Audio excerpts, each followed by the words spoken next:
దేవుని పరిశుద్ధమైన శ్రేష్టమైన గణనామానికి మహిమ కలుగును గాక. ఈ యొక్క రాత్రికాల సమయంలో ఇక్కడ కూడినటువంటి దేవుని ప్రజలని మీ అందరికీ మన ప్రభువును రక్షకుడైన యేసుక్రీస్తు నామములో హృదయపూర్వక వందనాలు మీ అందరికి కూడా తెలియజేస్తున్నాను. అందరికీ వందనాలండి. దేవుడు ఈ రాత్రికాల సమయంలో మీ మధ్యలో ఉండడానికి దేవుడు నాకు ఇచ్చినటువంటి ఈ కృపను బట్టి నేను దేవునికి వందనాలు స్తోత్రాలు చెల్లిస్తున్నాను. ఈ రాత్రి మరి మీరు చాలా ఆశీర్వాదకరమైనటువంటి స్థలములో మీరున్నారు. నమ్మిన వారు స్తోత్రం చెప్పండి. అయితే ఈ రాత్రి శ్రద్ధగా కొద్ది నిమిషాలు దేవుని యొక్క వాక్యాన్ని, దేవుని యొక్క మాటలు మనం వినడానికి ప్రయత్నం చేద్దాం. మరి నేను ప్రార్థన చేస్తూ ఉన్నప్పుడు ప్రభువా ఏ వర్తమానాన్ని అందించాలి అని నేను ప్రార్థన చేస్తున్నప్పుడు దేవుడు నా మనసులో ఉంచినటువంటి కొన్ని మాటలు వర్తమానాన్ని మీ ముందుంచడానికి నేను ప్రయత్నం చేస్తాను. కొత్తగా గొప్ప విషయాలు ఏం చెప్పను, మీ అందరికీ బాగా తెలిసినటువంటి వాక్యం, మీ అందరికీ బాగా సుపరిచితమైనటువంటి మాటలు నేను ఈ రాత్రి మీకు జ్ఞాపకించాలని ఇష్టపడుతున్నాను. సంఖ్యాకాండము 12వ అధ్యాయం, సంఖ్యాకాండము 12వ అధ్యాయం 3వ వచనాన్ని మనం చదువుకొని ధ్యానం చేసుకుంటాం. యెహోవా ఆ మాట వినెను, మోషే భూమి మీద ఉన్న వారి అందరిలో మిక్కిలి సాత్వికుడు. శ్రద్ధగా ఈ మాటలు విందాం ప్రియులారా. సంఖ్యాకాండము 12వ అధ్యాయంలో ఉన్న మాటను మనం చదువుకున్నాం. అయితే ఇక్కడ మోషే అనబడినటువంటి ఒక వ్యక్తిని గురించి దేవుడు అన్న మాటను మనం చదువుకున్నాం. చెప్పండి, ఎవరి గురించి మాట్లాడాడు? అందరు చెప్పాలి కొంచెం. అయితే దేవుడట ఆ మాట విన్నాడంట. అందరు చెప్పండి, ఏ విన్నాడు?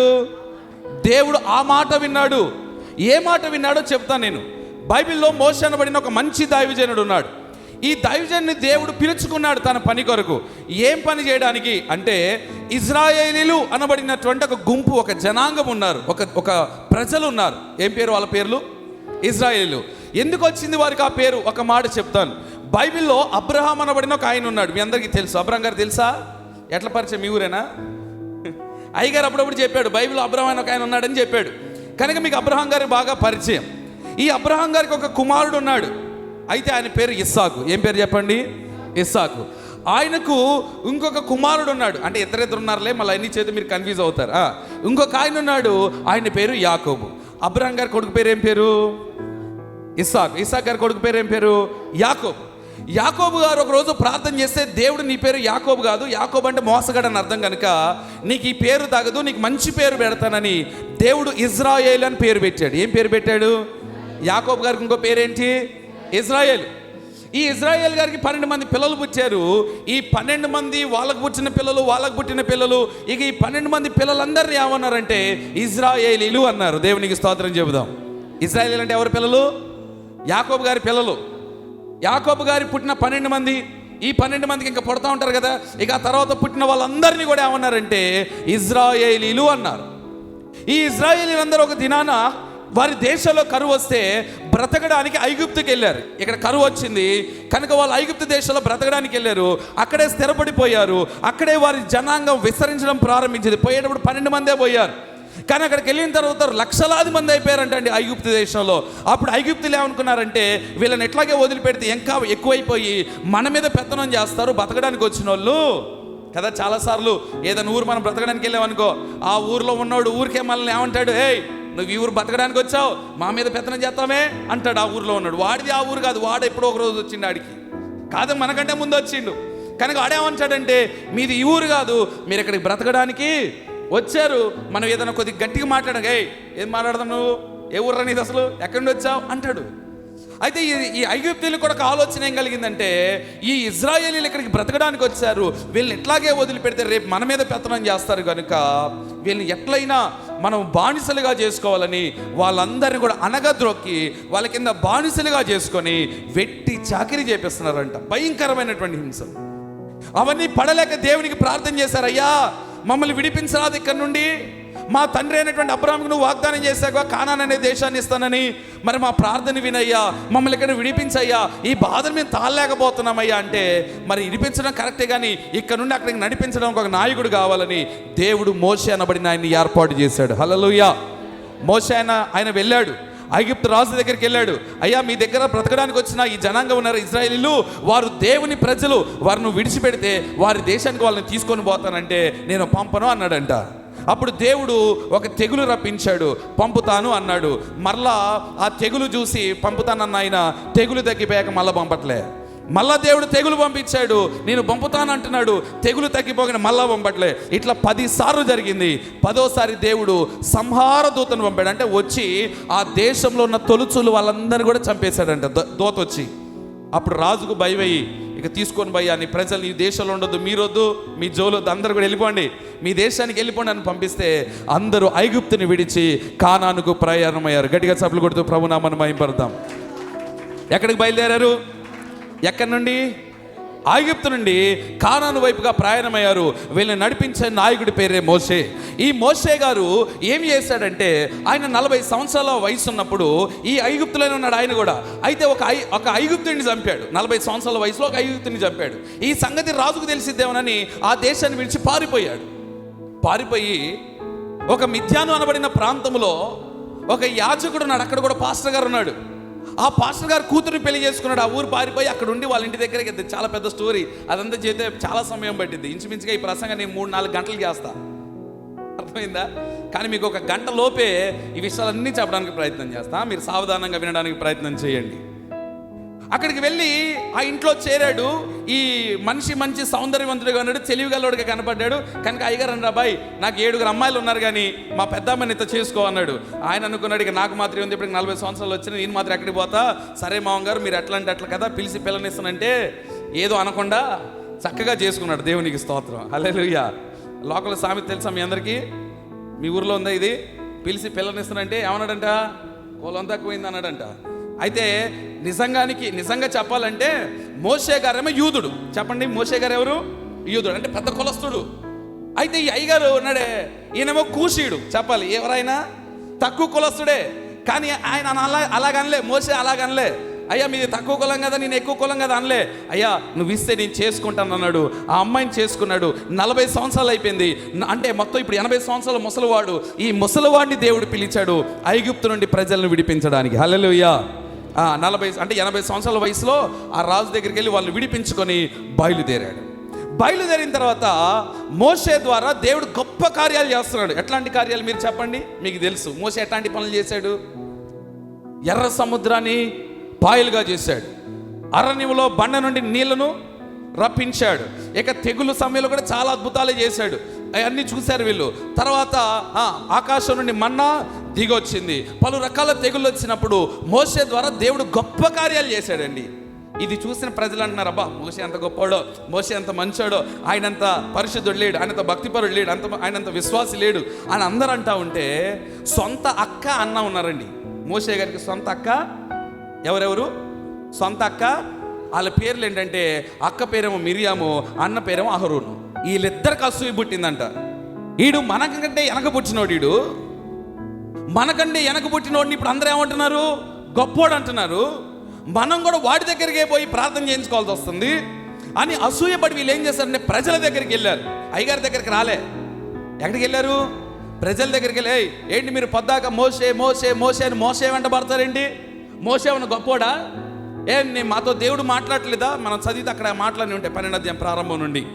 మోషే మాతో మాట్లాడడం లేదా? మేము ప్రవచించడం లేదా? మిరియాం గారు ప్రవక్తిని కదా, ఆమె కంచెను పట్టుకొని అందరిని కూర్చోబెట్టి ఇట్లా చక్కగా పాటలు పాడుతూ ఆరాధన చేస్తూ ప్రవచనాలు చెప్పేటువంటిది. వాళ్ళిద్దరు ఏమనుకుంటున్నారంటే, దేవుడు మనతో కూడా మాట్లాడుతున్నాడుగా, మనతో కూడా దేవుడు మనల్ని కూడా వాడుకున్నాడుగా, మనకు కూడా పాడటం వచ్చుగా, మనకు కూడా ప్రవచనాలు చెప్పడం వచ్చుగా. అసలు అందరూ మోషే వెంట పడతారండి, మోషే గొప్పతనం ఏంటి అని వాళ్ళ దగ్గరికి వెళ్తున్నారు. అసలు మోషే ఎట్లాంటి దాన్ని చేసుకున్నాడో తెలుసా మీకు? మోషే ఎట్లాంటి దాన్ని చేసుకున్నాడో తెలుసా మీకు? అది కూషీరాలు, అది తక్కువ కులపుది. అట్లాంటి దాన్ని చేసుకున్న ఓని పట్టుకొని మా అయ్యగారు గొప్పడు అంటారే మీరు? మా అయ్యగారు మంచోడు అంటారే మీరు? ఎట్లాంటి దాన్ని ఎప్పుడండి అనేది? 80 సంవత్సరాల వయసులోనా? పెళ్ళయింది, 2 కొడుకులు, 80 సంవత్సరాల ముసలోడు. ఇప్పుడు గుర్తొచ్చిందంట వీళ్ళకి ఏమిటి? ఆయన తక్కువ కులపు దాన్ని చేసుకున్నాడని. అంటే ఏ వంక దొరకపోతే ఏ వంక అని ఎట్లాగా బనాయించాలి, ఎలాగ పలచన చేయాలి, ఎలాగ చులకన చేయాలి సేవకుని అని లేనిపోని కారణాలన్నీ వెతుక్కొని సేవకుని చులకన చేసేటువంటి వారు చాలామంది ఉంటారు. ఎందుకు ఈ రాత్రి ఈ మాటలు మీకు చెప్తున్నానంటే, అహరోను మిరియాములు చేసినటువంటి పని ఏమిటో తెలుసా? ఏ కారణము దొరకకపోతే ఏదో ఒక కారణముతో సేవకుని తక్కువ చేయాలని చూశారు వాళ్ళు. ఎలాంటి వాళ్ళు ఉన్నారు లోకంలో అంటే, దేవుడు ఒక సేవకుని బలంగా వాడుకుంటున్నప్పుడు, ఒక సేవకుని దేవుడు ఆత్మతో అభిషేకించినప్పుడు, దేవుడు అంచెలంచెలుగా హెచ్చిస్తూ ఉన్నప్పుడు, దేవుడు తన బలమిచ్చి ఆత్మ ద్వారా నడిపిస్తున్నప్పుడు సంతోషపడవలసినటువంటి దేవుని పిల్లలు అసూయతో ఏం చేస్తారో తెలుసా? పిచ్చి పిచ్చి మాటలు మాట్లాడతారు. ఏమంటే కొంతమంది ఉంటారు, వాళ్ళు అంటారు, అయ్యగారికి వాళ్ళంటేనే ప్రేమ ఎక్కువ, డబ్బులున్న వాళ్ళంటేనే ఎక్కువగా ప్రేమిస్తాడు, మమ్మల్ని అస్సలు ప్రేమించడు. వాస్తవంగా అలాగేం జరగదు. డబ్బులున్న వాళ్ళకలాగా డబ్బులు లేని వాళ్ళకలాగా ప్రేమించేటువంటి తత్వం సేవకుడి దగ్గర ఉండదు. నేను ఒక మాట చేత జ్ఞాపకం పెట్టుకో, ఈ భూప్రపంచంలో ఒక తల్లి ఒక తండ్రి తన పిల్లల్ని ఎలాగైతే ప్రేమిస్తారో సంఘములో సేవకుడు అలాగే ప్రేమిస్తాడు. ఇప్పుడు నేను అడుగుతున్నాను, మీ పిల్లలున్న వాళ్ళ చేతులు ఎత్తండి ఒకసారి. అందరి పిల్లల మీద ఒకటే ప్రేమ ఉందా మీకు? యథార్థంగా చెప్పాలా? ఒకటే ప్రేమ ఉందా? కొద్ది తేడా, కొద్దిగా ఒక రవ్వంతా ఉందా లేదా? ఎందుకని? మాట వినేవాళ్ళంటే ఎక్కువగా ప్రేమ, కొద్దిగా ప్రేమ లేదని కాదు, ప్రేమ ఉంది కానీ కొద్దిగా ఒక పాలు ఏమండి ఉండదా? ఉంటుంది. సేవకుడు డబ్బులు ఇచ్చే వాళ్ళని ఎక్కువగా ప్రేమించడు, మాటకు లోబడే వారిని ఎక్కువగా ప్రేమిస్తాడు. చెప్పు గట్టిగా. మాట చేస్తే పారిపోయిన ప్రేమించండి, ఏం ప్రేమిస్తాం? ఇప్పుడు సేవకుడు ఎప్పుడైనా మీరు గమనించండి, వాక్యానికి విధేయత చూపేవారిని, చెప్పిన మాట వినే వాళ్ళని, కొద్ది సహకరించే వాళ్ళని కొద్ది దగ్గర తీసుకుంటారు. అట్లాగా నీడు పనికిరాడు అంటే పనికిరాడని కాదు, ఇక్కడ ఉన్న పనికిరాడు, వాక్యానికి లోబడ్డు, కానీ పైగా తిరిగి ఏమంటాడు తెలుసా? మేమంటే అసలు అయ్యగారికి ప్రేమ. ఇలాగ ఏం చేస్తారంటే ఇక రకరకాలైనటువంటి వాడికి విధేయత ఉండదు. ప్రార్థన చేయరా అంటే దిక్కులు చూస్తాడు, ఆ తర్వాత పాట పాడరా అంటే పాట రాదు, ఒక పరిచర్య చేయటం రాదు, కానీ అంటాడు అయ్యగారు మమ్మల్ని ప్రేమించట్లేదు అంట. చెప్పాలి, ఏ వంక చెప్పడానికి లేక ఏ వంక అన్నట్టు అయ్యగారికి మేమంటే ప్రేమ. ఇలాంటి వాళ్ళు చాలా చోట్ల ఉన్నారు. మీరు అట్లాంటి వాళ్ళు కాదు, మీ అందరికి ప్రత్యేకమైన వందనాలు. మీరు మంచి ఆసక్తి కలిగిన వాళ్ళు. ఎందుకంటే నేను పోయినసారి కూడా ఇక్కడ మీటింగ్ జరిగినప్పుడు వచ్చా, మీరు పరిచర్య చేసే విధానం, పాటలు పాడే విధానం, ఏమంటే ఇంతకుముందు కూడా ఒకసారి 2 సార్లు వచ్చాను ఇక్కడికి కదా, ఇప్పుడు ఉపవాస ప్రార్థనలు అప్పుడు కదా ఒకసారి వచ్చా. మీ ఆసక్తి, మీరు పాడే విధానం, మీరు ప్రభు మందిరానికి వచ్చే విధానం చాలా అద్భుతమైనది. మీరు ఈ ఆసక్తిని మాత్రం విడిచిపెట్టవద్దు. హల్లెలూయా. ఎవరినో చూసి మీ భక్తిలో మీరు ప్రభావితం చెందొద్దు. ఒకళ్ళని చూసి ఒకళ్ళు జోగి రాసుకుని బూడిద రాలినట్టుగా భక్తిహీనులు జోలికి పోకూడదు, భక్తిహీనులతో సహవాసం చేయకూడదు. ఎవరితో సహవాసం చేయాలి? భక్తి కలిగినలతో సహవాసం చేయాలి. మందిరంకి వచ్చిన తర్వాత కూడా ఎవరితో సహవాసం చేయాలో తెలుసా? భక్తి కలిగిన వాళ్ళతో కదా. ఒకటే రకమైన వాళ్ళు ఒక్కడే చేరతారంట. ఒకటే రకంలో ఉంటారే. ప్రార్థన చేసే వాళ్ళందరూ అక్కడ, ప్రార్థన చేయని వాళ్ళందరూ అక్కడ, విధేయత కలిగిన వాళ్ళు అక్కడ, విధేయత లేని వాళ్ళ దగ్గర చేరి అట్లా ఉండకూడదు. మనం ఎలాగ ఉండాలి అని అంటే, ఒక మాట చెప్తాను దేవుని సేవకుడిగా, నీవు నీ సంఘాన్ని, నీ సేవకుడిను ఎంత ప్రేమిస్తావో అంతగా నువ్వు దీవించబడతావు. చెప్పు గట్టిగా హల్లెలూయా. మా సంఘంలో ఉన్నారు, నేను ధైర్యంగా చెప్తున్నాను, యథార్థంగా ఉన్న మాట చెప్తున్నాను. నన్నుగా ప్రేమించే వాళ్ళు కొన్ని కుటుంబాలు ఉన్నారు. దేవుడు వారిని ఎంతగా ఆశీర్వదిస్తాడంటే అసలు నాకే ఆశ్చర్యమవుతుంది. దేవుడు అలాగే దీవిస్తున్నాడు, వాళ్ళని హెచ్చిస్తున్నాడు, బలపరుస్తున్నాడు. కారణం ఏమిటంటే వాళ్ళే చెప్తారు. కాబట్టి నేను డబ్బుల గురించే మాట్లాడడం లేదు, ప్రేమ గురించి మాట్లాడుతూ ఉన్నాను. సావుకునికి సహకరించే విధానాన్ని గురించి మాట్లాడుతున్నాను. నాకు ఈ గొలుసు ప్రార్థన అంటే బాగా ఇష్టం అండి. నాకు పెద్ద పెద్ద కోటాలంటే అస్సలు ఇష్టం ఉండదు. పెద్ద పెద్ద సభలు జరుగుతాయి, 1000 మంది, అసలు అవి నాకు ఇష్టమే ఉండదు. నాకు బాగా ఇష్టమైన కోట ఏదైనా ఉందంటే అది గొలుసు ప్రార్థనే. అసలు గొలుసు ప్రార్థన అంటే రెక్కలు కట్టుకుని వెళ్ళిపోతాయి ఎక్కడికైనా.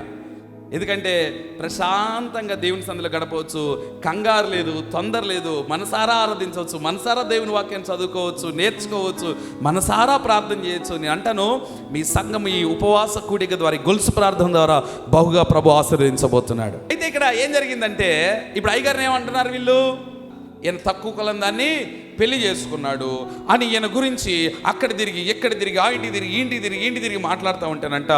ఈ మాటలు మోషే గారు వినలేదు. అయ్యగారికి తెలిసినట్టు మాట్లాడతారా ఎవరైనా? ఏమండి, అయ్యగారికి వినపడేట్టు మాట్లాడతారా? వినపడేటట్టు మాట్లాడు. కానీ ఈ మాట్లాట దేవుడు విన్నాడంట. హల్లెలూయా. ఎవరు విన్నారు? ఈ రాత్రి ఇక్కడ కూర్చొని మీ అందరికీ ఒక మంచి మాట చెప్తా, వినండి. మీ గురించి ఖచ్చితంగా ఎవరొకరు ఏదో ఒకటి ఎక్కడొకటి మాట్లాడుతూనే ఉంటారు. మాట్లాడరా? అసలు లోకం అంటేనే మాట్లాడుకుంటారు. అసలు ఎప్పుడు మన గురించే మాట్లాడతారు. ఒక మాటలో చెప్పాలంటే, మరి ఈ పల్లెటూర్లలో ఏం జరుగుతుందంటే, ఇక లేచిన దగ్గర నుండి అమ్మలక్కలకి ఒక అరుగు ఉంటుంది ఊర్లో. మీ ఊర్లో కదా, మా ఊర్లో ఉంటుందండి. ఆ రోడ్డు మీద అరుగేస్తారు. ఆ బండన్న అరిగిపోయిద్దేమో కానీ కూర్చొని వీళ్ళ మాటలు మాత్రం తరిగిపోవు. మళ్ళీ అరిగిపోయిన తర్వాత కొత్త బండ తెచ్చేస్తారు. అక్కడ ఈ తాటి మొద్దులు ఉంటాయి కదా, ఈ తాటి మొద్దులు, ఈ కొబ్బరి అవి ఉంటాయి కదా, ఏమంటారు వాటిని, అవన్నీ తెచ్చుకొని మొద్దులు తెచ్చుకొని వేసుకుంటారు.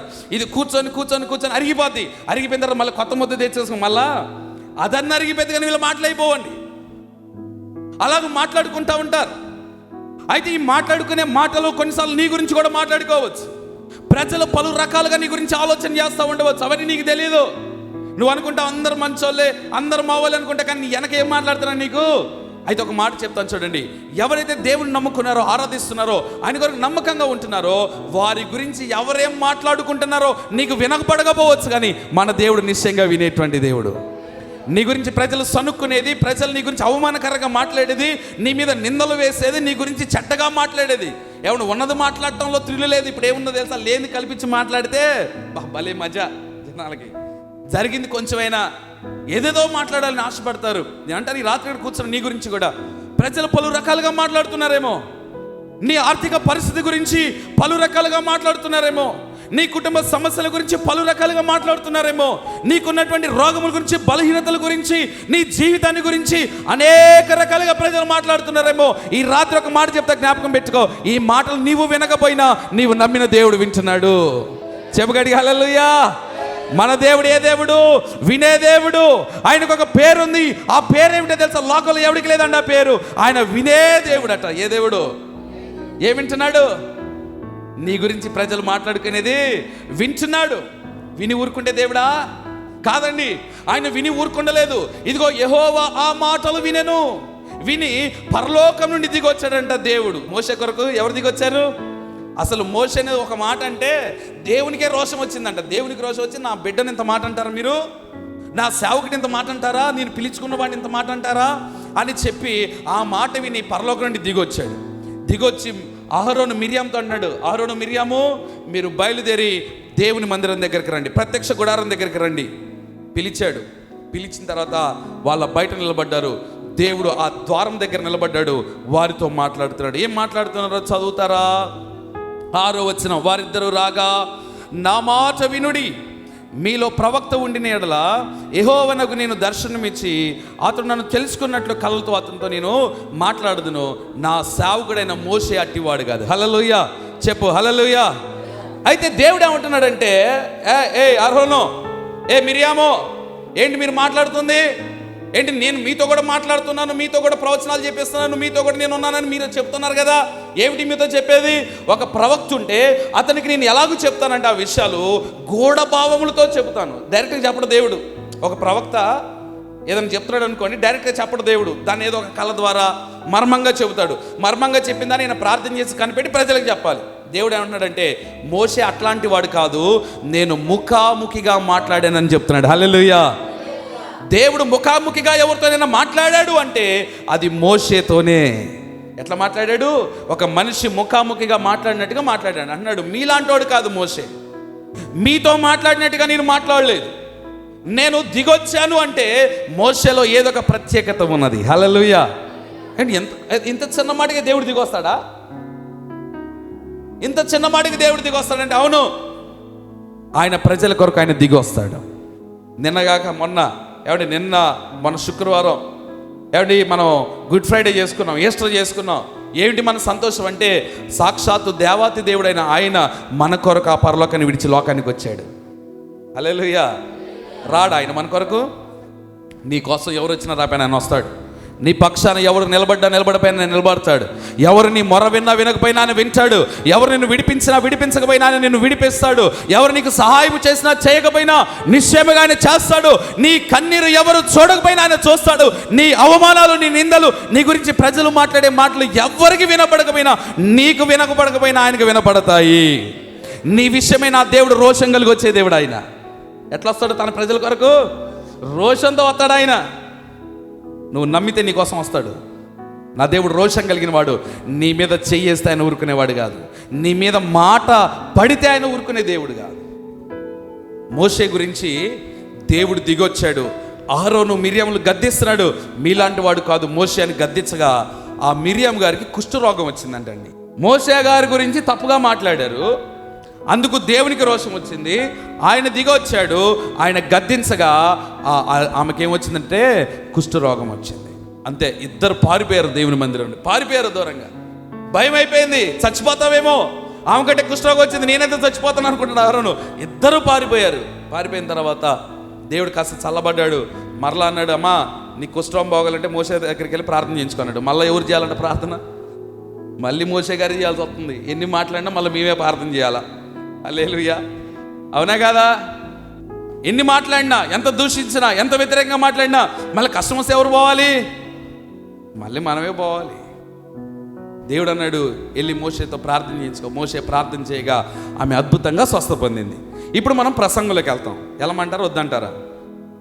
ఇప్పటిదాకా ఉట్టి పరిచయం చేశాం మీకు వీళ్ళందరినీ. ఇప్పుడు మనం అసలు ప్రసంగంలోకి వెళ్దాం. ఎంత ఇప్పుడు దేవుడిని మనం ఒక ప్రశ్న అడుగుదాం. ఇప్పుడు ఈయన దేవుడు అనుకోండి, యేసయ్యా నువ్వు దేవాది దేవుడు కదా, పరలోకమందు ఉండేవాడివి కదా, అసలు నువ్వు మనుషుల్ని లెక్క చేయడానికి వాళ్ళు ఏ పాటి వారు? మట్టి కదా. అసలు మోషేగుడు నీ సేవకుడు కదా, ఆయన ఎంత పాటి వాడు? అసలు ఆయన ఒక్క మాట అంటే నువ్వెందుకు దిగి వచ్చావని ఒకవేళ కనుక యేసయ్య దగ్గర మైకు పెట్టి, ఆయన ఆల్రెడీ చెప్పాడు. ఏం చెప్పాడు మనం చదువుకుందాం. 3వ వచనంలో మనం చదువుకుంటున్న మొదటి మాట చెప్తున్నాడు ఆయన, ఎందుకు నేను మోషే కొరకు దిగొచ్చాను అని అంటే, మోషే భూమి మీద ఉన్న వారందరిలో మిక్కిలి సాత్వికుడు, అందుకే నేను దిగొచ్చాను అంటాడు. గట్టిగా స్తోత్రం చెప్పు. దేవుడు మోషే కొరకు ఎందుకు దిగొచ్చాడంటే, మోషే మిక్కిలి సాత్వికుడు. ఈ అవమానకరమైన మాట ఈరోజు మాట్లాడుతుంది కాదు, గడిచిన 40 సంవత్సరాలుగా ఆయా పర్యాయములు ఆయన చేసుకున్న భార్యను బట్టి ఆయన దూషిస్తూనే ఉన్నారు, అవమానపరుస్తూనే ఉన్నారు, గాయపరుస్తూనే ఉన్నారు. తన పిల్లలను కూడా ఆయా పర్యాయములు వారి పిల్లలతో ఆడుకోవడానికి రానివ్వలేదు. యూదా జాతి అలాంటి జాతి అంటే, అలాంటి ఆయన మోషే అలాంటి ఆయన ఎవరిని చేసుకున్నాడు? కూషీరాళ్ళని చేసుకున్నాడు, అంటరాని వాళ్ళని చేసుకున్నాడు. ఈ మాట ఈ రోజు అన్నమాట. కాబట్టి వాళ్ళ పిల్లలు వచ్చి వీళ్ళ పిల్లలతో ఆడుకుంటున్న చుట్టాలైనా బంధువులైనా రానిచ్చేవాళ్ళు కాదు. కానీ ఇవన్నీ దిగమింగుకొని ఏ రోజు ఎవరితో గొడవ పడలేదండి. ఏయ్ నా పిల్లల్ని ఇంత మాట అంటారా, నా భార్యని ఇంత మాట అంటారా, మీ ఇంటికి రాని, మీ జోలదు, మీరు మంచోళ్ళుగా అనలేదండి. ఏ రోజు తెలియక అన్నారులేమ్మా. భార్య అంటా ఉంది వచ్చాయా, ఇట్లా అంటున్నారయ్యా, నన్ను ఇట్లా అవమానపరుస్తున్నారయ్యా, ఏదైనా పెళ్ళికి పోయి ఏదైనా ఫంక్షన్కి పోయినా ఎక్కడ పోయినా అవమానకరంగా చేస్తున్నారయ్యా, నేను వెళ్ళలేనంటే మోషే అంటాడు, ఏం కాదులేమ్మా, తెలియకన్నారులే, తెలియకన్నారు, మనం దేవుని నమ్ముకున్నాలో ఏం కాదు అంటే అన్నారులే అని అన్నిటికీ సర్దుకుపోయాడు. మిక్కిలి సాత్వికుడిగా ఉన్నాడు. ఏ రోజు కూడా తిరగబడలేదు, ఏ రోజు కోప్పడలేదు, ఏ రోజు తగాదాలాడలేదండి. అందుకే అతడి కొరకు దేవుడు దిగి వచ్చాడు. ఈ రాత్రి ఒక మాట జ్ఞాపకం పెట్టుకో, నా యేసయ్య సహాయం చేయగలిగిన వాడే, బలమైన వాడే, శక్తి కలిగిన వాడే, నీ జీవితాన్ని మార్చగలిగిన వాడే, నీ శత్రు విషయమే నీకు సహాయం చేయగలిగిన వాడే. అయినా ఆయన ఎందుకు రావడం లేదంటే నీలో సాత్వికం లేదు. ఒక తగాదైతే మనం ఏం చేస్తాం తెలుసా? అసలు నువ్వా నేనా అంటే తలబడతాం, పోరాడతాం, అన్నీ తిడతాం. ఇంట్లోకి వచ్చి మోకలేసుకుని పాపో చూసావు ఎన్ని మాట్లాడిందో నువ్వే అన్నావు కదయ్యా. నువ్వెంత తక్కువ అన్నావా? నువ్వు అంతకంటే ఎక్కువే అన్నావు. మళ్ళీ వచ్చి అంటది, అయ్యా చూసావు కదయ్యా, దాని సంగతి నువ్వే చూడాలా. ఎవరు చూడాలంట? మీ ఊరా కాదు, మా ఊరా ఒక ఉంది. ఇక రోడ్డు ఎక్కింది అనుకోండి, అసలు చర్చిలో పాట పాడమంటే నోట్లోనికి మాట రాదు. గొడవ పడితే 4 బజార్లు వినపడిద్ది. ఉన్నారా మీ ఊర్లో కూడా అట్లాంటి వాళ్ళు? ఏమో మళ్ళీ ఏం ప్రార్థన చేస్తుంది? గొడవ అంతా అయిపోయిన తర్వాత వచ్చి, అయ్యా దాని సంగతి నువ్వే, అది నాశనం అయిపోవాలి పోవా, నువ్వే రావాలయ్యా, నువ్వు దిగి రావాలయ్యా, ఇంకెందుకు వస్తాడు? నువ్వు అనాల్సిందని అన్నావు, చేయాల్సిందంతా నువ్వే చేసావు, ఇంకెందుకు వస్తాడు ఆయన? ఆయన రావాలంటే మనం ఎలాంటి వారిగా ఉండాలంటే సాత్వికులముగా ఉండాలి. ఏమిటి సాత్వికం అంటే? ప్రతీకారం తీర్చుకోకపోవడం, దీన మనసు కలిగి ఉండడం, తగ్గింపు కలిగి ఉండడం. నేను చెప్తున్న మాట మీరు జాగ్రత్తగా మనసులో పెట్టుకోండి. నీ శత్రువు నువ్వు దేవునికి అప్పగించి చూడు, ఆయన తీర్చే ప్రతీకారం చాలా గొప్పగా ఉంటుంది. నువ్వు చేస్తే ఏం చేస్తావు? మాట అంటావు, నువ్వు మాట అంటే 4 అంటది. నీ వల్ల ఏమైంది? నువ్వు ఆ దెబ్బ కొడితే 4 కొడతారు నిన్ను. నువ్వేమి చేయలేవు. నువ్వు అనుకుంటావు, నా బలం మావులది కాదు, నా శక్తి మావులు, నేనంటే నా ఊళ్ళో గడగడ అనుకుంటావు. నువ్వు అంత సీన్ లేదు అక్కడ. నేను ఒక మాట చెప్తాను, మీ మనసులో పెట్టుకోండి. నీ శత్రు విషయం నువ్వు ఎట్లా ప్రవర్తించాలో తెలిసినా ప్రభుకు అప్పచెప్పు అంతే. వాళ్ళు అంత మాట్లాడినారా, మౌనంగా ఉండు. నువ్వు మౌనంగా ఉంటే నా యేసే కల్పించుకుంటాడు. చెప్పుగడి హల్లెలూయా. ఇంతకుముందు చెప్పాను లేదా? నేను అంటాను, నీ కోసం కూడా ఖచ్చితంగా దేవుడు దిగి వస్తాడు. ఆయన రావాలంటే నువ్వు సాత్వికం కలిగి ఉండు, తగ్గింపు కలిగి ఉండు, తొళ్ళగొట్టబాకు, నేను వీరుణ్ణి శూరుని అనబాకు, లేకపోతే నేను చేయగలనబాకు, నోరు తెరిచి మాట్లాడకు. నీవు సాత్వికం కలిగిన వ్యక్తి అయితే ఖచ్చితంగా నా యేసయ్య నీ కొరకు దిగి వస్తాడు, నీ శత్రువుకు తగిన సమాధానం చెప్తాడు. అంత మాత్రమే కాదండి, కొన్ని మాటలు మీకు చెప్తాను. నేను సాత్వికం కలిగి వాక్యం చెప్తా ఉంది. నేను సాత్వికుడిని కనుక మీరు మీ కాడి ఎత్తుకొని నా దగ్గర నేర్చుకోండి అన్నాడు యేసయ్య. యేసయ్య ఏమి చేయలేనోడే సిలువెక్కలే, చేయలేనోడే సిలువెక్కలే, అన్నీ చేయగలిగి కూడా దేవుని చిత్తం కొరకు మౌనంగా ఆయన తగ్గించుకున్నాడండి. అలాంటి సాత్వికం కావాలని దేవుడు మన దగ్గర కోరుతున్నాడు. ఆయన అన్నాడు, సాత్వికులు ధన్యులు. మత్తయి సువార్త 5వ అధ్యాయంలో, సాత్వికులు ధన్యులు, వాళ్ళు భూలోకాన్ని స్వతంత్రించుకుంటారు. అందరు చెప్తారా? సాత్వికులు ఏం చేస్తారంట? అందరు చెప్పాలి, ఏం స్వతంత్రించుకుంటారు? నీ ఇల్లన్నా స్వతంత్రించుకున్నావు నువ్వు? నీ ఇల్లన్నా అర్థమైంది నేను చెప్పిన మాట? లోకంలో ఒక సామెత ఉంది, నోరు మంచిదైతే. ఉందా మీ ఊర్లో కూడా ఇదే సామెత? నేను సామెతలు బాగా చెబుతా. నోరు మంచిదైతే ఊరు మంచిదట. ఒక ఆవిడంట, మా ఇంట్లో నన్ను ఎవరు ప్రేమించరు, నేనంటే వాళ్ళు ఎవరికి నచ్చదు, అందరు నన్ను దూరం పెడతారు, నాకు ఎవ్వరు లేరు, నేను అనాథని అంటది. ఎందుకైనా నువ్వు అనాథని చెప్పనా? మీరంటే మీరు కాదు, ఆమె నోరు మంచిది కాదు, నోరు మంచిది కాదు. ఇంట్లో మీద పడిపోయింది అట్లా, అంతే. ఎక్కడికి వచ్చి సాక్ష్యాలు కూడా ఇంటోళ్ళ మీదే చెప్పిద్ది, ఇంటోళ్ళ మీద. ఒకరోజు ఒక ఆమె లేచినప్పుడు సాక్ష్యం చెప్తుంది. ఏమన్నా తెలుసా? అత్త నిలబడి సాక్ష్యం చెప్తుంది, నాకు పోయిన వారంలో భయంకరమైనటువంటి జ్వరం వచ్చింది, లేవలేనటువంటి పరిస్థితి, ఇంట్లో నా కాళ్ళు ఉంది, కానీ ఒక్క ముద్ద అన్నం తిన్నవా అత్తయ్య అని కూడా అడగలేదు, ఒక్క ట్యాబ్లెట్ కూడా, ఏమంటారు మీరు ట్యాబ్లెట్ అంటారా, ఒక ట్యాబ్లెట్ వేసుకో అని కూడా అనలేదు, కనీసం నన్ను పట్టించుకోలేదు. అయ్యగారికి ఏమొచ్చిందో, అయ్యగారు కూడా రాలేదు. వచ్చిందంటే ఏమైనా పని వచ్చిందో, మీటింగ్ వచ్చిందో అని. అయ్యగారికి ఏమొచ్చిందో అయ్యగారు కూడా రాలేదు, నాకెళ్ళి తిరిగింది. భలే పని అయింది అనుకున్నాను నేను అని ఆమె సాక్ష్యం చెప్పడం మానేసి వెళ్ళి కూర్చుంది. అక్కడ కూర్చున్న తర్వాత ఇక వాళ్ళ కోడలు లేచింది. ఇప్పుడు సాక్ష్యానికి వాళ్ళ కోడలు లేచి ఆమె చెప్తుంది, మా అత్తయ్య చెప్పింది కరెక్టే, మా అత్తయ్య చెప్పింది, అంతకుముందు వారం నాకు కూడా జ్వరం వస్తే పచ్చి మంచినీళ్ళు కూడా లేదు, నాకు ఎట్టుందమ్మా అని కూడా అడగలే, మరి ఎట్ట అడగమంటారండి నన్ను అంటుంది దేవుడా. ఇక చెప్పండి, ఒంటరిగాక ఏమవుతారండి? కాబట్టి చాలామంది ఏం చేస్తారు తెలుసా? ఇక్కడికి వచ్చి ఎవరు లేక ఒంటరినై అందరికీ నే దూరమై. ఎందుకు ఎవడమన్నాడు నువ్వు దూరం? నాకు ఈ పాట అంటే మహా చిరాకు. మీరు ఏమైనా అనుకోండి, పాడితే మానేయండి పాడటం. ఇంట్లో గుంపులు జనాలు ఉంటే అనాథం ఏంటి? నువ్వు ఉన్నారు ఇంట్లో జనాలు, మరి ఎట్లా నువ్వు అనాథా? నువ్వు పాట పాడితే నీకు సెట్ కావాలి, నీకు సెట్ అయ్యే పాటలు పాడు. ఎవరు లేక ఒంటరినే అందరికీ నే దూరమై అనాథగా మిగిలాను. అసలు ఎవడు మిగలమన్నాడు నేను అనాథగా? నీ నోరు మంచిదైతే అంటాను, నీ ఊరే నీ వెంట ఉంటుంది. గట్టిగా స్తోత్రం చెప్పు. నీవు సాత్వికం కలిగిన వ్యక్తివైతే నీ వీధి, నీ గ్రామము, నీ బంధువులు, నీ స్నేహితులందరూ నీ వెనకే ఉంటారు. ఎవరు నీ వెనక లేరంటే నేను చెప్తున్నా, నీ నోరు సరి చేసుకో ముందు, తర్వాత నీ ప్రవర్తన సరి చేసుకో. సాత్వికం కలిగి ఉండు, తగ్గింపు, మాట పడు, ఏం కాదు. ఒక కొంతమంది అంటారు, నేను మాట అంటే పడే రకం కాదని. పడబాకు అదొక పెద్ద గొప్ప డిగ్రీ లాగా. పిహెచ్డీలు చేసినోడు కూడా చెప్పడం మాట, నేను పిహెచ్డీ చేశాను అంటే. నేను మాట అంటే పడనండి. అరే, బంధాలు నిలబడాలంటే, కలిసి ఉండాలంటే కొన్నిసార్లు పడాల్సి వస్తుంది. నువ్వు మౌనంగా ఉంటే అన్న మాట తప్పని వాళ్ళు తెలుసుకుంటారు ఒక దినాన. నువ్వు సాత్వికం కలిగిన వ్యక్తి అయితే నేను అంటాను, దేవుడు నీ కొరకు మరికగా దిగి వస్తాడు. గట్టిగా స్తోత్రం చెప్పు. ఈ మాట కొరకైనా నువ్వు సాత్వికం కలిగి ఉండు. దేవుడు మోషే కొరకు దిగి వచ్చాడంటే భూమి మీద ఉన్న అందరిలో సాత్వికం కలిగిన వాడు. ఇంకా లోతుకి వెళ్ళొచ్చు కానీ సమయం లేదు మనక. రెండవ మాట చెప్తాను. రెండో కారణం ఏంటి యేసయ్యా? సరే, సాత్వికం కలిగినోడు మంచిదే. రెండవ మాట ఏమిటి అంటే 7వ వచనంలో మనం చదువుతాం, అతడు నా ఇల్లంతటిలో నమ్మకమైన వాడు. నా ఇంట్లో చాలా మంది ఉన్నారు. యేసయ్య అంటున్నాడు, నేను మోషే దగ్గరికి ఎందుకు వచ్చాను తెలుసా? చాలా మందిని కూడా చాలా మాట్లాడుతున్నారు. చాలా మంది గురించి చాలా రకాలుగా మాట్లాడు, ఎవరి కోసం రాలే నేను. కానీ మోషేను మాట అంటే ఎందుకు దిగొచ్చానంటే, మోషే నా ఇంట్లో నమ్మకమైన పనివాడు. నమ్మకమైన వారి కొరకు యేసయ్య దిగి వస్తాడు. 2 మాటలు చెప్తాను నేను నమ్మకత్వాన్ని గురించి. ఒకటి ఏమిటి అని అంటే, నీవు దేవుని సంఘములో నమ్మకమైన వ్యక్తి కాదు. అక్క ఇంటూ ఇంకో ప్రసంగం చేస్తుంది. నచ్చట్లేదా నా మాటలు? నచ్చుతున్నాయా? దేవునికి స్తోత్రం. నచ్చకపోతే చెప్పండి, అయ్యగారు ఆపేయండి చెప్పండి. ఒకరోజు ఇక్కడ ఖమ్మం పక్కన ఒక ఊరు వెళ్ళా నేను. ఇలాగే వర్తమానం చెప్తా ఉంటే ఎంతసేపటి ఓపిక పట్టింది ఆ తల్లి. ఆ జనాల్లో అంటుంది, ఒకరోజు యేసయ్య ఇట్టగా వాక్యం చెప్తా అంటే ఒక ఆమె, అయ్యా నీ తల్లి ఎంత గొప్పది, నిన్ను మోసిన గర్భం ఎంత గొప్పది అన్నది ఒక ఆమె. నన్ను కూడా అంది ఒక ఆమె, ఏ వాక్యం అది, పొడిసినట్టే ఉంది, సోలాలు పెట్టి ఎంతసేపు పొడుతూ ఉంటుంది నన్ను. నేను నన్ను పొడవడానికి పిలిచారు, నన్ను ఉటికి పిలవలేదు, మామూలు కాదని చెప్పాను నేను. పాపం ఎంతసేపు నువ్వు గుచ్చుకుంటున్నాయో అయ్యి. హల్లెలూయా. జాగ్రత్తగానండి. రెండవ మాట ఏంటి? ఆయన నమ్మకమైన వాడట. సంఘంలో ఎలాగ ఉండాలంటే నీవు నమ్మకమైన వ్యక్తిగా ఉండాలి.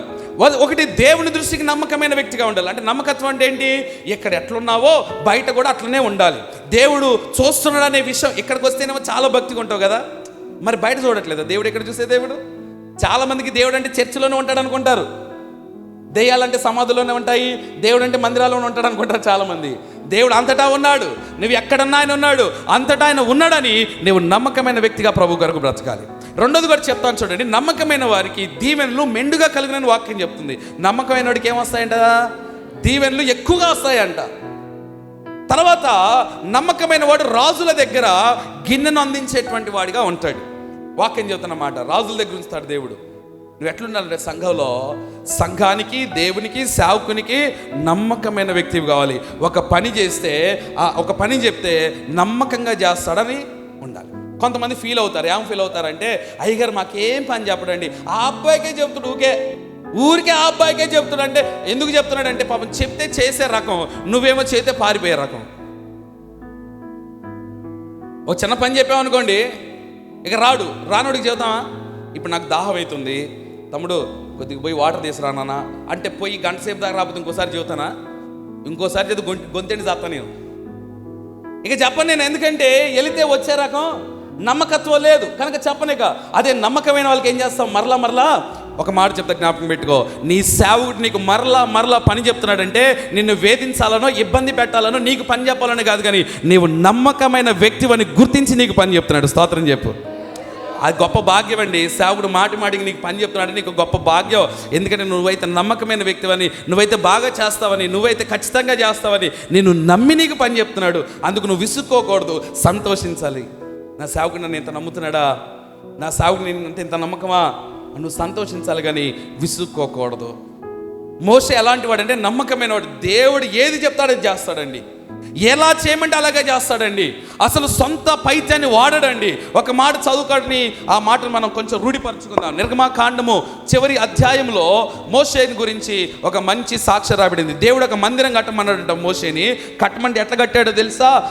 40వ అధ్యాయం 16వ వచనం చదువుకుందాం. మోషే ఆ ప్రకారము చేసెను, యెహోవా అతనికి ఆజ్ఞాపించిన వాటన్నిటినీ చేసెను, అలాగునే చేశాను. హల్లెలూయా. ఎన్నిసార్లు చెప్పారు తెలుసా? 3 సార్లు.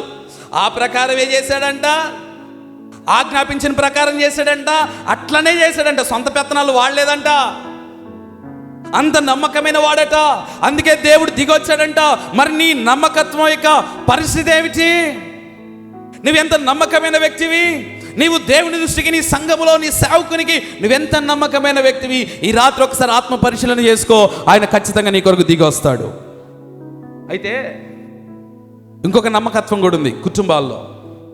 భర్త ఉన్నాడే, భర్త భార్య విషయంలో నమ్మకమైన వాడిగా ఉండాలి. భార్య భర్త విషయం నమ్మకమైనదిగా ఉండాలి. పిల్లలు తల్లిదండ్రులకు నమ్మకమైన వారిగా ఉండాలి. ఈ నమ్మకత్వం లేకపోతే కూడా ప్రభు రాడండి. ఈరోజు ఎట్లాంటి దౌర్భాగ్య పరిస్థితులు లోకంలో చూస్తున్నామంటే, దేవుడు చక్కటి భర్తనిస్తాడు, ఈ భర్తని విడిచిపెట్టి వంకరలు చూపులు చూసే భార్యలు ఉన్నారు. దేవుడు మంచి భార్యనిస్తే ఆ భార్యను విడిచిపెట్టి వంకర చూపులు చూసేటువంటి భర్తలు ఉన్నారు. చదువుకోమని లక్షల రూపాయలు ఖర్చు పెట్టి ఎక్కడో హాస్టల్స్లో పంపిస్తే అక్కడికి వెళ్ళి ఏమంటే చదువుకోవటం మానేసి రోడ్ల మీద తిరిగేటువంటి దౌర్భాగ్యులు. ఇట్లాంటి వాళ్ళ కోసం రాడు యేసయ్యా. నువ్వు అనుకుంటే ఎందుకు రావు యేసయ్యా, నువ్వు రావా యేసయ్యా, నువ్వు రావా యేసయ్య అంటే నేను రానమ్మా, నేను రాను కూడా. ఎందుకంటే నువ్వు నమ్మకమైన వ్యక్తివి కావు. ఆయన రావాలంటే నువ్వు ఏం చేయాలంటే నమ్మకంగా బ్రతుకు, నీ విశ్వాసాన్ని నమ్మకంగా కాపాడుకో. అని అంటాడు, నేను వచ్చే వరకు నమ్మకంగా ఉండండి అన్నాడు ఆయన. ఎట్లుండాలంట? నమ్మకంగా. ఇంకా లోతుకెళ్ళొచ్చు కానీ సమయం లేదు మనకి. ఇంకా 2 పాయింట్లు చెప్పాలి. మూడవ మాట ఏమిటంటే, మూడవ మాట అక్కడే ఉంది, మనం చదువుకుంటాం. సంఖ్యాకాండము 12వ అధ్యాయం 8వ వచనాన్ని మనం చదువుకుందాం. నేను గూఢభావములతో కాదు, దర్శనమిచ్చి ముఖాముఖిగా అతనితో మాట్లాడుదును. అతడు యెహోవా స్వరూపమును, అందరు చెప్పాలి, అతడు యెహోవా స్వరూపమును అమ్మో అందరు చెప్పండి కొద్దిగా. అతడు యెహోవా స్వరూపమును, నోరు తెరిచి చెప్పండి, అతడు యెహోవా స్వరూపమును నిదానించి చూచినవాడు. దేవుడు ఏమన్నాడు, నేను ఎందుకు మోషే గురించి దిగొచ్చాను, ఆయన ఒక మాట అంటే నేను ఎందుకు ఓర్చుకోలేను అన్నాడు దేవుడు. అంటే అతడు నా ముఖ స్వరూపమును, లేకపోతే నా స్వరూపమును నిదానించి చూచే అలవాటు కలిగిన వాడు. ఏమిటి నిదానించి చూడటం చెప్తాను చూడండి. అసలు మనం దేవుని మందిరానికి ఎందుకు వస్తున్నాం తెలుసా? ఎందుకు మరల రావాలి? ఎందుకు ఆదివారం రావాలి? ఒకసారి రక్షణ పొందుకున్నాక బాప్టిజం పొందుకు ఇంటికాడ ఉండొచ్చుగా. ఎందుకు వారం మందిరానికి రావాలి? ఆయన ఏమై ఉన్నాడో ఎక్కువగా తెలుసుకోవడానికి. నువ్వు మందిరానికి ఎందుకు రావాలంటే ఆయన గురించి ఇంకా తెలుస్తుంది నీకు. నువ్వు వస్తా ఉంటే, నువ్వు వాక్యం వింటా ఉంటే, నువ్వు మందిరానికి వస్తా ఉంటే దేవుడు ఎవరు, ఆయన ఏమై ఉన్నాడు, ఆయన లక్షణాలు ఏంటి, ఆయన ఎట్లాంటి ప్రేమమయుడు, ఆయన ఎట్లాంటి కృపామయుడు, ఆయన ఏం చేస్తాడు, నేను ఏం చేయమనుకో, ఇవన్నీ తెలుస్తాయి. అందుకే మందిరానికి రమ్మంటాం. మందిరానికి వచ్చినప్పుడల్లా వాక్యం ద్వారా దేవుడు ఏం చేస్తాడు, తన స్వరూపాన్ని నీ ఎదుట వెల్లడి చేస్తాడు. ఆయన నీకు దర్శనం ఇస్తాడు. ఈ మాట మీకు అర్థం కావడానికి ఒక సంగతి చెబుతాం మీకు. చెప్పమంటారా ఆపేయమంటారా? చెప్పనా? చెప్పండి అని వాళ్ళు గట్టిగా స్తోత్రం చెప్పండి. ఎలవయ్యా హల్లెలూయా అన్నారా? ఓకే, హల్లెలూయా. చేతం గడి హల్లెలూయా. అక్క చేతలేదా? హల్లెలూయా. అయితే పెళ్లి చూపులకి వెళ్ళారా మీరు ఎవరైనా? పెళ్లి చూపులకి వెళ్ళిన వాళ్ళండి, మీరు వెళ్ళలేదా? వెళ్ళకుండా చేసుకోరండి, వెళ్ళారుగా. అంటే మీ పెళ్లి కాకపోయినా ఎవరో పెళ్లి సంబంధానికైనా చూపులకు పోయిన వాళ్ళు, పెళ్లి చూపులకు పోయిన వాళ్ళండి. కొంచెం చేయతండి. నేను పోయినా, మా ఆవిడ నేను చూసే చేసుకున్నాను. అట్లా కదా అయ్యగారిని కాబట్టి చాలా పెళ్లి సంబంధాలకు కూడా వెళ్ళా. ఈ పెళ్లి సంబంధాలకు పోయినప్పుడు ఏం జరుగుతుందంటే అబ్బాయి బంధువులు అందరు కలిసి ఏం చేస్తారంటే అమ్మాయి ఇంటికి అమ్మాయిని చూడడానికి వెళ్తారు. వెళ్ళి అందరు కూర్చున్న తర్వాత కొద్దిగా మంచినీళ్ళు ఇచ్చిన తర్వాత ఇక కొద్దిసేపు అయ్యి మాట్లాడుకున్న తర్వాత అంటారు, అమ్మాయిని తీసుకురండి అంటారు. ఇక అమ్మాయి చిన్నగా మంచిగా రెడీ అయ్యి ఒక టీ అయితే టీయో, కూల్ డ్రింక్ అయితే కూల్ డ్రింకో, మిక్చర్ అయితే మిక్చర్, ఏదో ఒకటి మొత్తానికి ప్లేట్లో పెట్టుకొని అందరి కొరకు చక్కగా అట్లా నడుచుకుంటూ వస్తూ ఉంటుంది. వచ్చిన తర్వాత అంటూ ఉంటారు, అబ్బాయి చూడు అమ్మాయిని వీడు చూస్తూనే ఉంటాడు, చూడనట్టుగా ఫోన్ నొక్కుంటా చూడకుండా ఉండడు, చూస్తాడు. ఎటు నుండి వచ్చిద్దా, ఎట్లా వస్తా చూస్తాడు కానీ చూడనట్టుగానే పక్కన పెద్ద మనిషి అంటే, అబ్బాయి చూడండి, చూస్తున్నా. అమ్మాయి వస్తుంది, తీసుకొచ్చింది ఇస్తుంది. ఇచ్చిన తర్వాత పెద్ద మనిషి అంటాడు, కూర్చోమ్మ అక్కడ కూర్చో. ఎదురు కూర్చేస్తే అమ్మాయి కూడా కూర్చుంటుంది. కూర్చున్న తర్వాత అడుగుతారు, అమ్మాయి ఏం పేరు, నీ పేరు అంటారు. పేరు తెలియకుండా వచ్చారు సంబంధానికి. చెప్పరామండి, సంబంధానికి పెట్టాడు పేరేంటి, ఊరేంటి, అసలు ఏంటి కథ, ఏం తెలుసుకుని వస్తారుగా. మరి ఎందుకు అడిగారు పేరు? అమ్మా అసలు స్వరం ఎట్టుందో చూద్దామని, అంతేనా? స్వరం ఎట్లుంది, అసలు గొంతు ఎట్టుందో ఎందామని పక్కన తల్లిదండ్రులు చెప్తున్నాక, అమ్మాయి నువ్వు ఆగు, అమ్మాయి చెప్పింది కానీ అంటారు. తర్వాత కొద్దిసేపు అయిన తర్వాత ఒక ఆమంటుంది, అమ్మాయి కొంచెం నవ్వరాదు. ఏం చేయాలంట? ఎందుకు నవ్వాలి? నవ్వితే చూసిపోదామని వచ్చావా? పళ్ళు ఎట్టునే చూద్దామని. పెట్టుడు పళ్ళ, కుట్టుడు పళ్ళ సరిగ్గా ఉన్నాయా, వంకర టెంకరగా ఉన్నాయా, పాసి పళ్ళ మంచిగా ఉన్నాయా లేదా అని చూడడానికి ఏమంటారు? అమ్మాయి కాస్త నవ్వమ్మా, ఎందుకంటే మూతి ముడుచుకొని ఉన్నావు అంటారు. ఆ అమ్మాయి నవ్వుతుంది. నవ్విన తర్వాత ఒక పాట పాడు. ఏంటంట? మంచి పాట పాడిద్ది. పాట పాడితే అంటారు, అమ్మాయి 2 అడుగులు అట్టి ఇటు నడు. ఎందుకు నడవాలి? నడవకుండా వచ్చింది అక్కడ దాకా. ఇప్పుడు ఏంటంటే ఎందుకు నడవాలి? చెప్పట్లేదు మీరు కొంచెం గట్టిగా.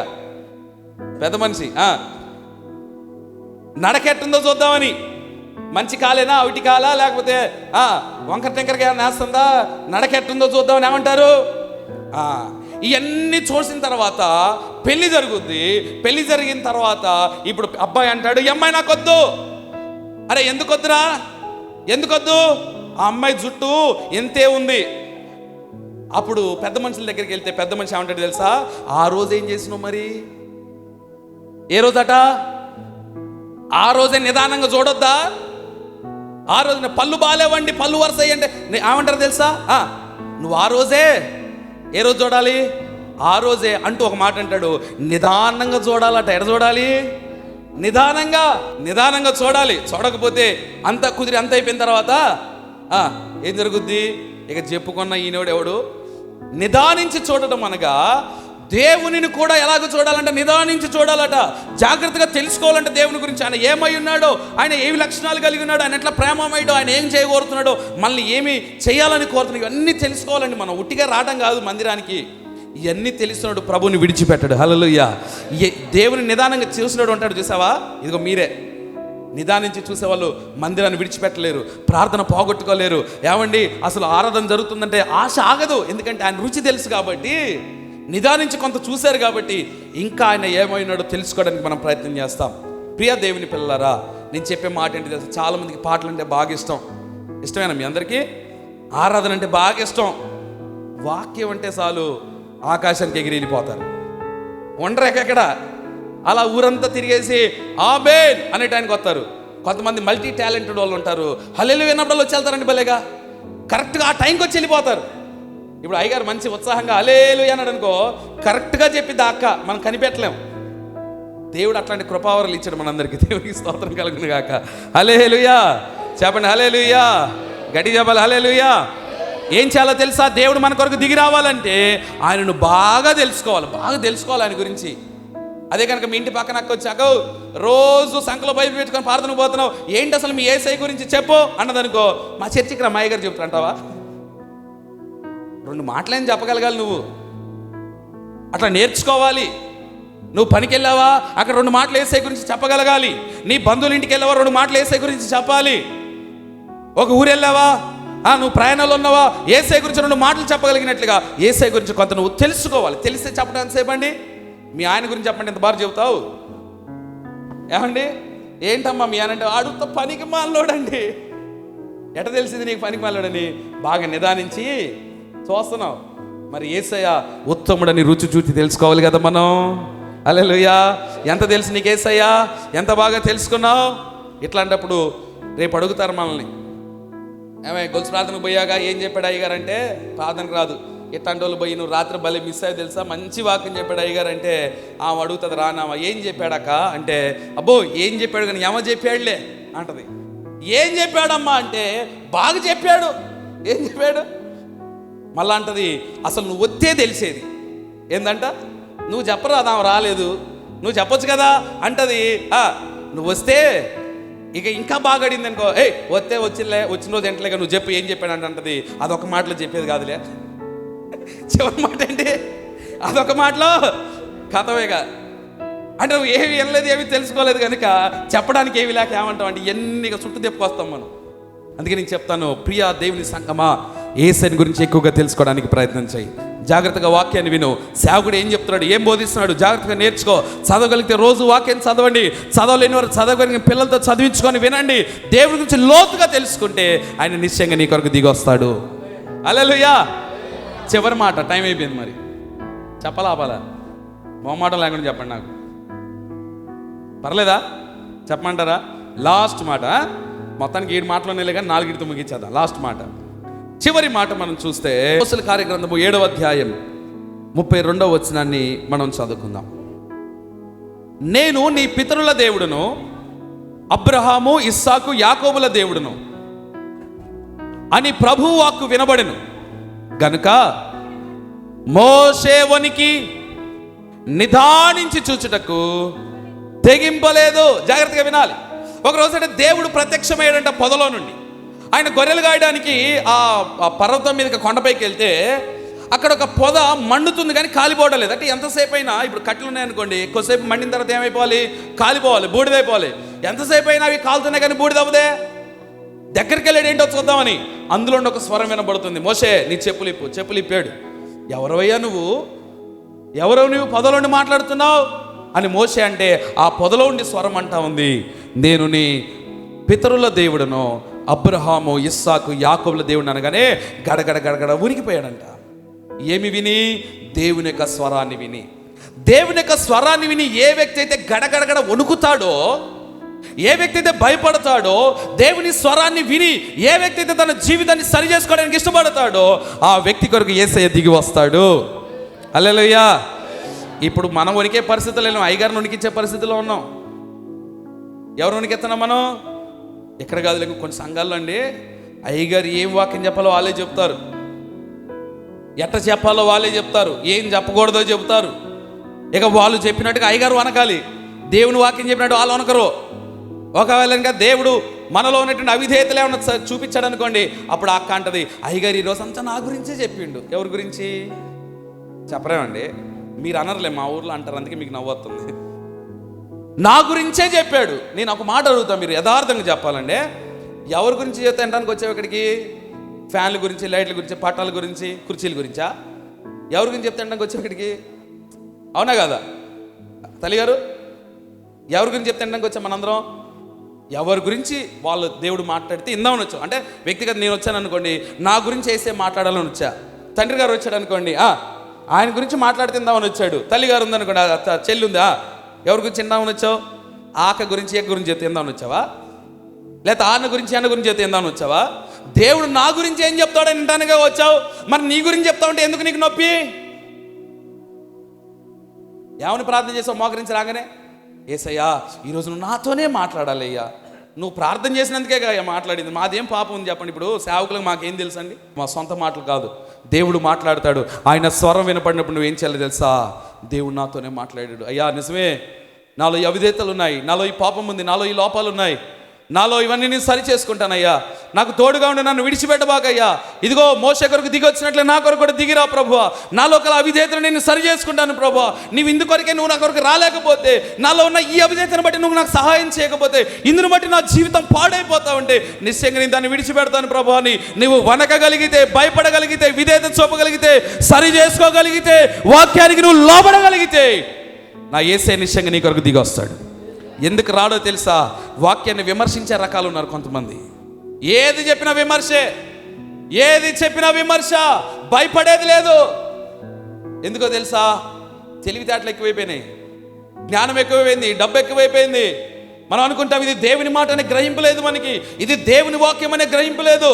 దేవుని ఎదుటికి వచ్చాం, దేవుని సముఖంలో ఉన్నాం, ఆయన పాదముల దగ్గర కూర్చున్నాం, ఆయన చెప్పే మాటకి నేను లోబడాలనే జ్ఞానము లేక ఈరోజు చాలామంది ఏమైపోతున్నారు తెలుసా? దేవుని కృపను పొందకుండానే వెళ్ళిపోతున్నారు. మీకు ఒక మంచి మాట చెప్తా వినండి. నీ ఇప్పటిదాకా వాక్యం వింటాం, ఇప్పటిదాకా దేవునితో మాట్లాడాడు, ఇది ప్రాముఖ్యమైందే. కానీ దీనికంటే ప్రాముఖ్యమైన సంగతి దీని తర్వాత జరుగుతుంది. అది నువ్వు దేవునితో మాట్లాడడం. హల్లెలూయా. వాక్యం నీతో మాట్లాడిన తర్వాత నువ్వేం చేయాలి? మళ్ళీ దేవునితో. కొంతమంది ఉంటారండి, అదొక బ్రేక్ వాళ్ళకి. ఏమండి, ప్రార్థన చేసుకుందాం, కళ్ళు మూసుకోవడానికి టక్కన లేసి వెళ్ళిపోతాడు. అరే ఏం అలవాటిది? ఇప్పుడు దేవునితో మాట్లాడి నువ్వు స్పందించాలి వాక్యానికి.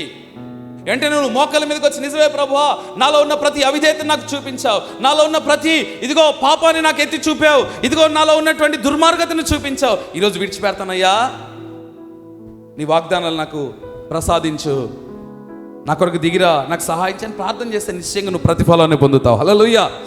మార్కులు వేయడానికి రాబాకండి మందిరానికి, మార్కులు వేయడానికి. మీటింగ్లకు వెళ్తారు కొంతమంది, అబ్బా ఈరోజు బాగా చెప్పిండు అయ్యగారు, మళ్ళీ అంటారు ఈరోజు బాగా చెప్పలేదు. అరే బాగా చెప్పటం ఏంటి, బాగా చెప్పకపోవటం ఏంటి?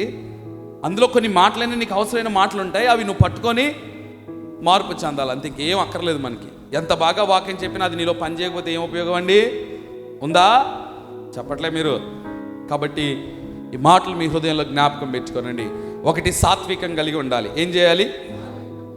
తగ్గింపు. ఎవరేదైనా అనియండి, కొట్టనియండి, తిట్టనియండి, మౌనంగా ఉండు. దేవుడు ఖచ్చితంగా వాళ్ళకి సమాధానం చెప్తే నీ కొరకు ఆయన దిగి వస్తాడు. నువ్వు ప్రతిఫలం తీర్చుకోవాలనుకున్నావా? ఇక దేవుని సహాయం నీకు దొరకదు. ఈరోజు క్రైస్తవులు కూడా చాలామంది రోషంగా మాట్లాడేవాళ్ళు, పౌరుషాలు, మేసాలు తిప్పటం, తొడలు కొట్టడం, మళ్ళీ ఇరిగిపోతే ఎట్టండి వాడికి అర్థమైపోతుందా? దేవుని పిల్లలంగా ఇక వాటి జోలికి పోకూడదు మనం. ఒక మాట అంటే ప్రభు గిడిచిపెట్టి ప్రభు సమాధానం చెప్తాడు, నీకు పక్షాన్ని ఆయన ఉంటాడు, నీ పక్షాన్ని ఆయన వ్యాజ్యం ఆడతాడు. 9వ కీర్తన మనం చూస్తాం కదా, ఆయన మన పక్షాన్ని ఏం చేస్తాడంట? మన పోరాటాన్ని ఆయన పోరాడతాడు. అంటే నువ్వు మౌనంగా నిల్చుని ప్రభు చేసే కార్యాన్ని చూడు, యుద్ధము యెహోవాదే అన్నాడు ఆయన. సాత్వికుల కొరకు దిగి వస్తాడు. రెండవది, నమ్మకమైన వారిగా ఉండాలి. కుటుంబంలో నమ్మకత్వం ఉండాలి, మందిరంలో కూడా అన్నావంటే చెయ్యాలి. నువ్వు అన్నావా నోటితో చేయాలి. నీకు మంచి పని చెప్పారా, నమ్మకంగా చేయలేకపోతే నేను చేయలేనని చెప్పు, అంతేగాని మోసం చేయకూడదు.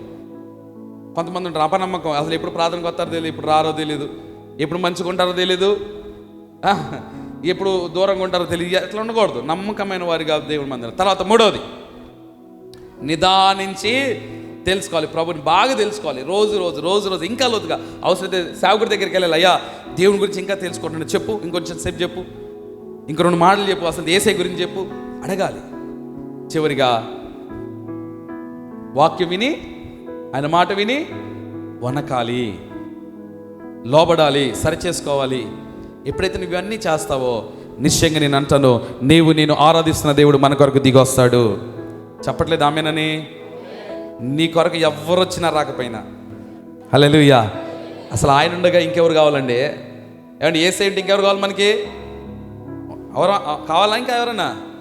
యేసయ్య మనతో ఉంటే మనకు విరోధి అంటాడు, దేవుడు నా పక్షమున ఉండగా మనకు విరోధి ఎవడు?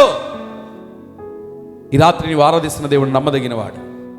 ఆయన తన ప్రాణము పెట్టినంతగా మనల్ని ప్రేమించాడు. ఆయన తన నిలువెల్లా మన కొరకు సమర్పించాడు. ఆయన నమ్మదగినవాడు. నువ్వు ఎలాంటి పరిస్థితుల్లో ఉన్నా, నువ్వెలాంటి స్థితిగతుల్లో ఉన్నా, నువ్వెలాంటి పేదరికంలో ఉన్నా, ఎలాంటి మరి ఆర్థిక ఇబ్బందులలో ఉన్నా, ఎలాంటి రోగములతో ఉన్నా, ఎలాంటి దయ్యపు శక్తుల చేత బాధపడుతున్నా, ఎలాంటి చేతబడి శక్తులతోనూ బాధపడుతున్నా, ఎలాంటి ఇబ్బంది కొలుములో నీ యొక్క జీవితం, నీ కుటుంబం వెళుతూ ఉన్నా, ఈ రాత్రి ప్రభు అంటున్నాడు, మోషే కొరకు నేను దిగొచ్చింది నువ్వు నమ్మితే నీ కొరకు కూడా నేను దిగొస్తానని ప్రభు ఈ రాత్రి చెబుతా ఉన్నాడు. హల్లెలూయా. అందరూ కూడా ఒక నిమిషం మోకరించుదాం. ఇప్పుడు ప్రభుతో మాట్లాడే సమయం ఇది. ప్రియ దేవుని పిల్లలారా, ప్రభు మాట్లాడుతున్నాడు ఈ రాత్రి, నేను మోషే కొరకు దిగొచ్చాను, నీ కొరకు కూడా నిశ్చయంగా దిగొస్తాను. నీ గురించి నా గురించి మన దేవుడు రోషము కలిగిన దేవుడు ఆయన. దయచేసి లేచి నిలబడదామా? కొంచెం ఓపిక లేచి నిలబడండి ఒక్కసారి.